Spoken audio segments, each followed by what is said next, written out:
विवाद घेर यात्रा कलाकार पीयूष त्रिपाठी चुक्ति पर सिंहबाहिनी अपेरा को जीवाकू अराजी पीयूष यात्रा अभिनय पर 55 लाख टंका अग्रिम नहीं गाड़ी नहीं पुरीर श्री जगन्नाथ मंदिर में शपथ भी करते किंतु एबे मना करुछंती यात्रा अनुष्ठान रे काम करने फोन कले रिसीव भी करूना किंबा मेसेज भी रिप्लाय देउना बोली अभियोग करा जायछि। पीयूष को नारे एभली किछि संगीन अभियोग आनिछंती यात्रा सिंहबाहिनी मालिक संजीव पाढ़ी। गत किछि दिन पूर्व यात्रा सिंहबाहिनी पक्षरु सोशल मीडिया रे पीयूष त्रिपाठी ना स्टारकास्ट रे प्रकाश करिबारु विवाद देखा देइथिला। एहा परे पीयूष सोशल मीडिया रे एक वार्ता देई कहिथिले से एबे कि भविष्य रे केबे भी सिंहबाहिनी को जिबे नाही। से सोशल मीडिया माध्यम रे कहिथिले जे आसंता वर्ष काहेकि से यात्रा रे सिंहबाहिनी सह नाहांती। अन्यपटे ए घटना रे प्रतिक्रिया रखिछंती यात्रा सिंहबाहिनी मालिक संजीव पाढ़ी।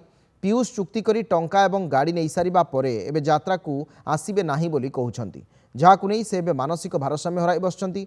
संजीव कहिचंती पीयूष गत नवेम्बर हठात फोन करी सिंहबाहिनी पार्टी रे काम करबा को चाहूछि बोली कहिथिले। एहा परे एक होटल रे आलोचना हला, सेठी डील तांको कथावार्ता फाइनल हला।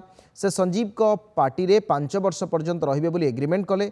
सेठारे अग्रिम भाव में तांको एक फॉर्च्यूनर गाड़ी देवाकू भी राजी होइथिले पार्टी मालिक। यह सहित से वार्षिक 70 लाख टंका आकार में 5 वर्ष पर चुक्ति करथिले। पीयूष नैथिबा गाड़ी सिंहबाहिनी संस्था नारे अछि बोली से कहिछंती।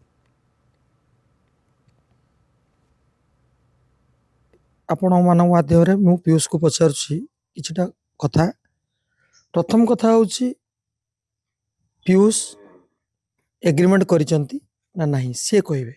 मु तो कहूछि पीयूष एग्रीमेंट करिसंती, से एग्रीमेंट रो प्रमाण मो पाखरे अछि। से पूरी मो सहित जाइथिले कि नहीं एवं शपथ करिथिले कि नहीं मु बाइट देइछि। से मो सहित पूरी जाइथिले एवं शपथ मध्य करिसंती। ये होछि मोर द्वितीय प्रश्न।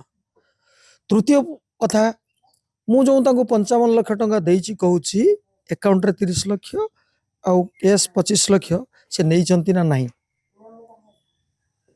मु देइछि से क्लियर करंतु।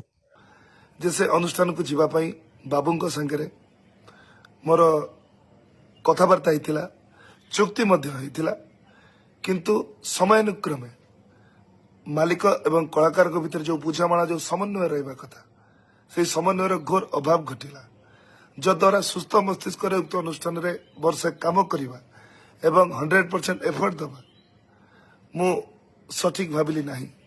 तेणु मु बाबू आपण को मना कली जे मु आसी परिबी नहीं, किंतु आपण मो कथा को विश्वास न करी मो फोटो को आपण सोशल मीडिया रे पोस्ट कले, जद्वारा मते निंदार पात्र करेले।